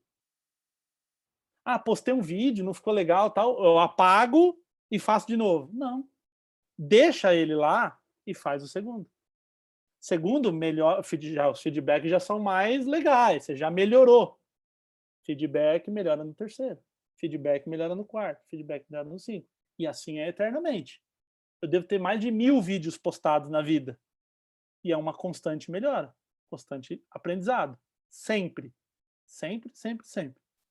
E tem uma frase que eu ouvi de uma aluna que eu também gosto muito, que é assim: se você olhar para o teu passado e não sentir vergonha, você não evoluiu nada. Imagina você é muito bom numa coisa, aí você olha lá a primeira vez que você fez aquilo, você fala, não, é igual hoje. Lá e aqui, a gente tá igual. Quer dizer, evolução zero. Agora você olha e fala, caramba, como que alguém aguentava isso? Esse é o melhor sinal de que você cresceu, que você evoluiu, que você melhorou. Às vezes eu posto foto da minha adolescência, assim, no Instagram, né? Aí o pessoal fala, porra, você melhorou, hein, cara? Você era zoado. Eu falo, ainda bem, né? Imagina se alguém olha minha foto de adolescente e fala, porra, era bacana, agora tá um chapéu velho danado. É pior, né? Então, se a gente melhorou, se a gente evoluiu, isso faz toda a diferença. Deixa eu ver aqui. A Marcele, começou tarde demais. Marcele, olha, eu vou te dizer que dificilmente tem coisas assim, né? Eu tô com 34 anos. Se eu começar a jogar futebol hoje, já não dá mais.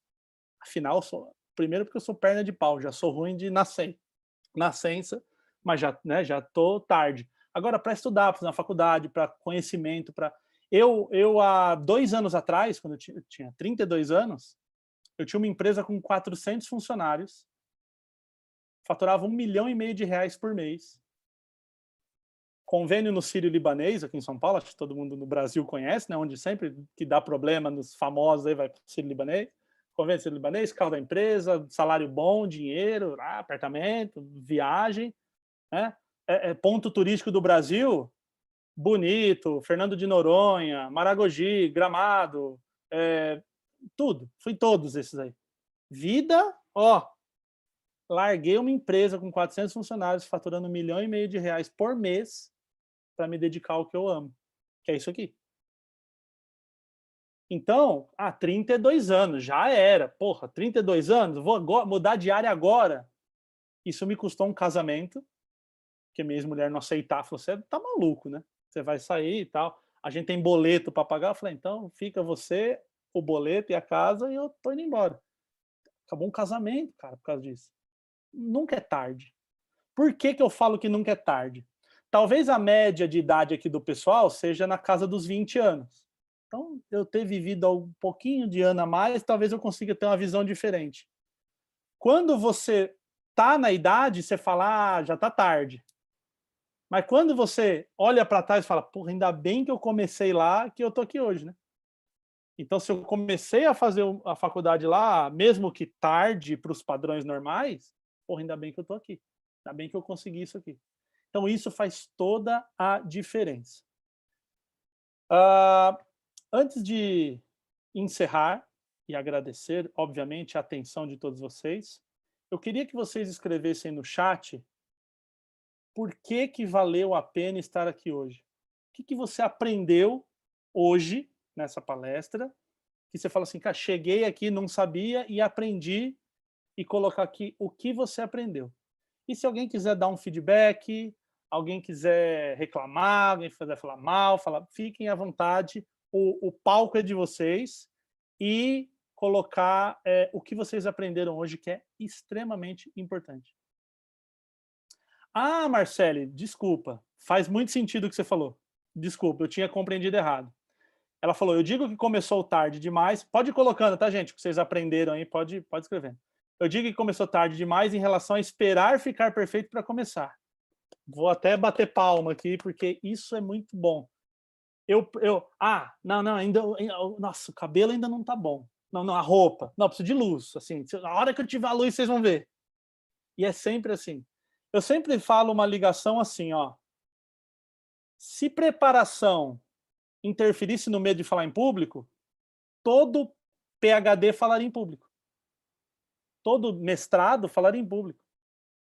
Não é verdade? Todo mestre falaria em público. Porque a pessoa fez mestrado, obviamente ela se preparou, então ela fala em público. E não é verdade. A gente vê analfabeto falando em público bem e PhD falando em público mal. Não existe essa ligação. Obviamente que para você ter confiança para falar, você tem que entender do assunto. Eu faço uma palestra, nota 100 milhões de comunicação, mas se eu for falar de medicina, vai ser ruim, porque eu não tenho embasamento técnico. Agora, o pouquinho que você sabe é a saída para muita gente. Sabe quando a gente entra, por exemplo, a gente entra na aula de natação, primeiro dia, aí o professor fala, ó, entra no chuveiro ali, deixa o chinelo aqui e entra naquela raia ali dos iniciantes. A primeira coisa que você aprendeu. Você não é nada na natação. Você sabe ali 1 milímetro de natação, que é tomar um banho, deixar o chinelo e entrar na raia 1. Aí o que acontece? No segundo dia, chega um perdido lá, olhando para cima. Aí você chama ele e fala assim, amigão, ó, chuveiro, chinelo e entra naquela raia ali. O pouquinho que você sabe mudou a vida daquela pessoa. Já iluminou. A pessoa falou, pô, legal, já não tô mais perdida. Já não tô mais perdido, já tô aqui, já sei para onde ir.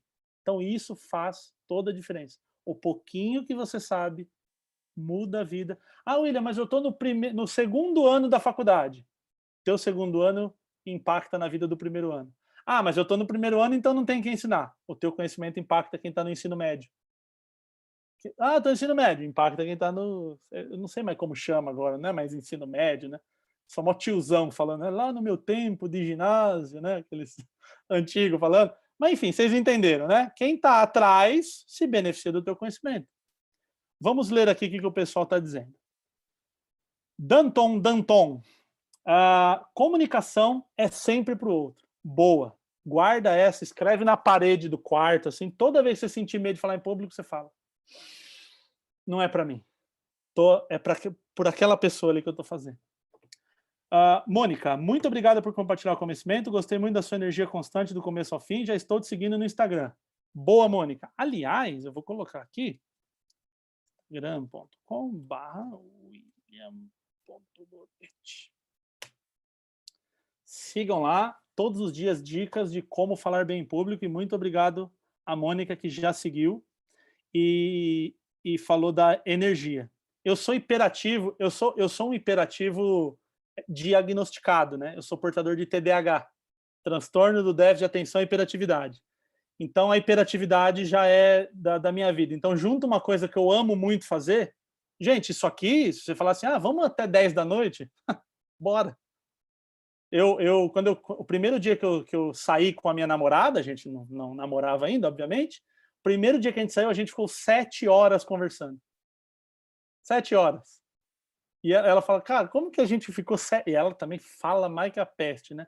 7 horas conversando. Aí uma hora a gente falou assim, acho que o encontro amoroso tomou outros rumos, né? É verdade, era um encontro amoroso. Aí a gente lembrou, ficamos, estamos namorando. Mas fica 7 horas conversando. Como que... É muito assunto. Para mim foi bem importante, a Mônica novamente, pois eu também era muito tímido e não falava em um tom que as pessoas ouvissem. Consegui encontrar meus erros atuais e como resolvê-los. Ótimo. Tom de voz é muito importante porque passa credibilidade.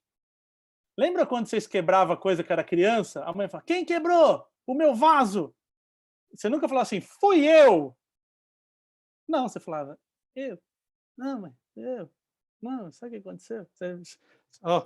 Você vai entrando aqui para... É bom que ninguém escuta, né? Agora, sabe quando você estava com muita certeza na discussão, você falou, agora eu vou entrar com esse argumento aqui, eu vou arrebentar. É a opção 2. Ninguém... Quando você está com a certeza... Você chega lá e sobe na mesa e enche o pulmão assim, solta aquela informação, né? Porque o tom de voz dá credibilidade para a gente. Muito legal, foi ótimo entender que o protagonismo não é de quem fala e sim do que está sendo falado. Muito bom, Jennifer, essa colocação. O William, hoje, o William, quem que é o William? O William é um meio de transporte de conhecimento e necessidade. Vocês têm necessidade sobre um tema, o William tem um conhecimento. O William só faz o transporte disso para cá. Agora vocês são portadores do meu conhecimento e vão disseminar pelo mundo aí o conhecimento de vocês, tá? Então, quando a gente tira essa coisa do... Por que que dá medo? Eu sou o protagonista, eu sou o centro das atenções. Eu não posso errar, porque eu sou muito... E quem falou que não pode errar? Uma coisa de erro que eu gosto é erra, mas erra coisa nova. Não vai me errar o primário. Erra coisa nova, porque isso te faz crescer. Mas tem que errar. Errar faz parte do pacote. Maristele Lopes, já segui no Instagram e conectei no LinkedIn. Muito bem lembrado, Maristele, obrigado. Gente, no LinkedIn, o William Borghetti também, tá? Vocês encontram lá, é o mesmo nome. Raíssa, ninguém liga para você. Ótimo. Vou parar para assistir as propagandas da Polishop com estudo de casa toda vez que sai na TV. Gente, presta atenção, é a mesma coisa. Você está com um problema, ele é causado por isso. E a solução é Ice Dreamer. Sempre tem um nome assim, meio, né, inglês, assim, que ninguém sabe muito o que significa. Exatamente. Foco em si mesmo, mas foco no outro, mas foco na mensagem. Show. Então, eu me conheço, eu sei o meu papel aqui dentro, ok? Eu foco em quem está me assistindo e foco na mensagem que eu quero passar. Fez isso, é uma receitinha de bolo que costuma dar muito certo e espero aí que vocês tenham conseguido absorver. Gente, muito obrigado pela atenção de vocês. Eu sempre digo que o ativo mais valioso que um ser humano pode dar para o outro é atenção. Porque amor sem atenção não resolve, né? Ninguém quer ter um namorado ou namorada que ama, puta, dá a vida, mas não dá atenção. Então, amor só é legal com atenção. Amizade só é legal com atenção. Alegria só é legal com atenção. Ter as pessoas ali com você. Então, a atenção é o ativo mais valioso que um ser humano pode dar para o outro. Então, nessa 1h e alguma coisa, caramba, já são 3h30. Deu uma esticada aqui a mais do que deveria. Essa 1h30 de atenção que vocês me disponibilizaram é muito honroso para mim e espero que esse seja o primeiro passo de uma relação. Vocês agora podem me seguir no Instagram. Se tiver dúvida, William, eu vou apresentar um negócio aqui, me dá uma força, uma dica aqui. Pode me chamar, meu Instagram está aberto. E muito obrigado, Ingrid e Leonardo, que me receberam tão bem aí no no início. E muito obrigado a todos vocês pela atenção e contem comigo. Muito obrigada, William. Eu acho que todo mundo foi assim picado por um mosquito que traz muita vontade de fazer diferente, de continuar realmente se expondo, né? Tentando falar o melhor possível. Nossa, todo mundo aprendeu bastante, né? Pelo que a gente escreveu aqui no chat, que foi maravilhoso, muito conhecimento, de verdade. Eu brinco que depois dos treinamentos o pessoal quer narrar bingo, quer fazer discurso em festa de criança, fala, agora eu aprendi esse negócio que eu quero botar em prática. Só ler 2 mensagens aqui, tá, Ingrid, que o pessoal escreveu. Workshop sensacional, muito obrigado, William, da Raíssa. Valeu, Raíssa. O Danton, muito obrigado, adorei a apresentação. Sua gesticulação contribui muito. Tá? Então, fica aí um feedback que foi dado para mim, agradeço o Danton e para todo mundo. Ó, todo mundo, olha que importante que é a gesticulação. Todo mundo. Tem pessoas que acham que a Terra é plana, tá? Mas de acordo com a minha crença, a Terra é redonda, então eu vou fazer o mundo assim, tá?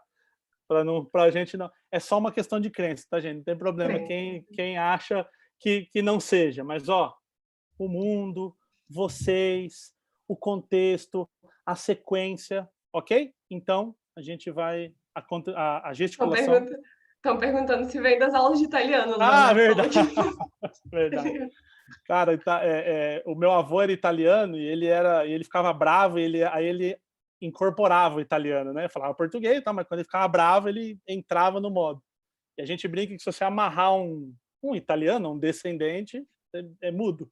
Tem uma propaganda na Itália que é muito legal, que a polícia tá tipo torturando o cara para falar. E ele não fala.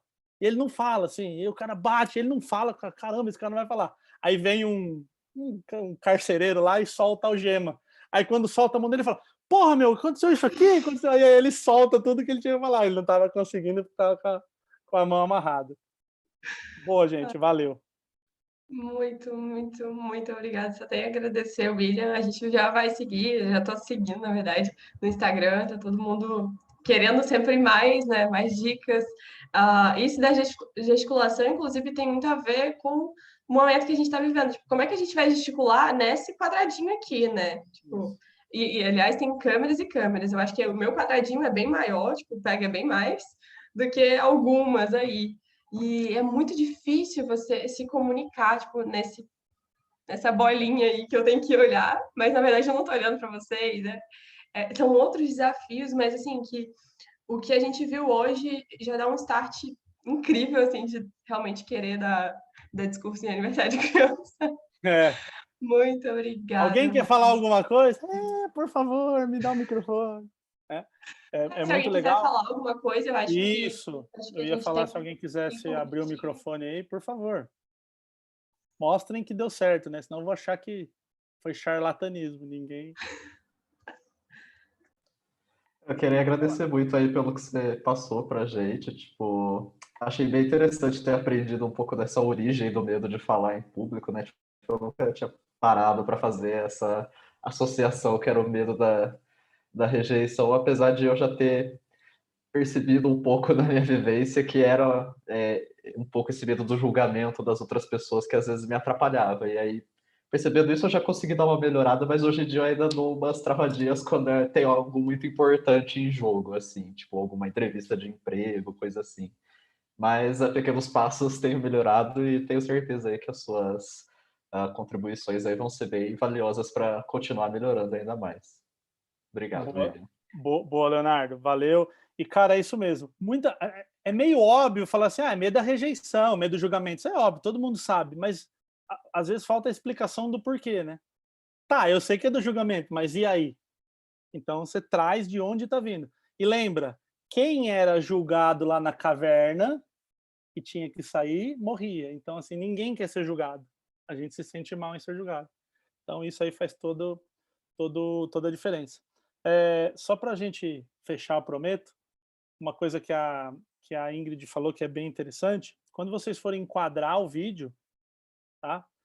O enquadramento ótimo, tá? Isso aqui eu preciso estar perto porque tem chat, eu preciso ler, eu não posso ficar também muito longe nesse caso. Mas se vocês forem gravar um vídeo, procurem ter um enquadramento mais ou menos assim, ó, da boca do estômago aqui, ó, a 2 dedos na cabeça. Esse enquadramento aqui é o enquadramento ótimo para gravação de vídeo, tá? Então vocês podem utilizar, porque aqui, ó, olá, tudo bem? Eu sou bebê. Aí você vai falar, você tem aqui o espaço para você trabalhar a tua gesticulação, que vai contribuir muito na hora de falar.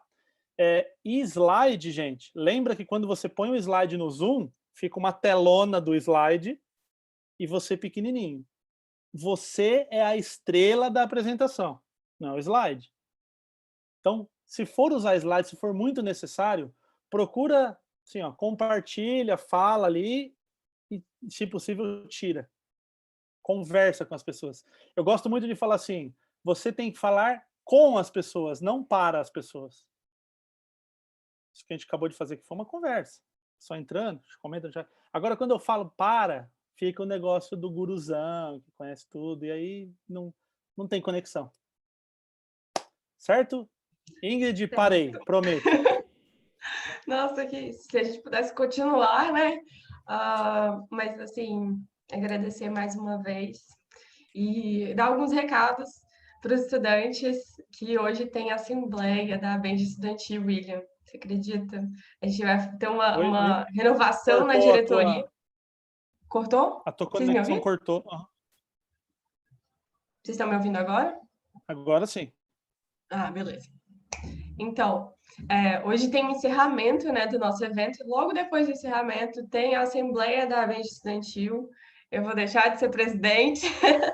Temos outros estudantes engajados em mudar, em transformar a educação em engenharia. E eu convido todos vocês a utilizar também o que foi aprendido hoje, a conversar, para a gente também comunicar a educação em engenharia da melhor forma possível. Tenho só a agradecer ao William Burguete por ter aceitado o nosso convite, a todos vocês por terem participado tanto durante todo o workshop, assim, foi incrível.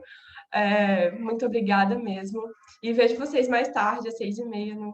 Tem também, antes do encerramento, tem uma sessão plenária, a sessão plenária final do professor Richard Felder, e às 6h30 o encerramento e a Assembleia da Benja Estudantil estão mais que convidadas. Muito obrigada, gente.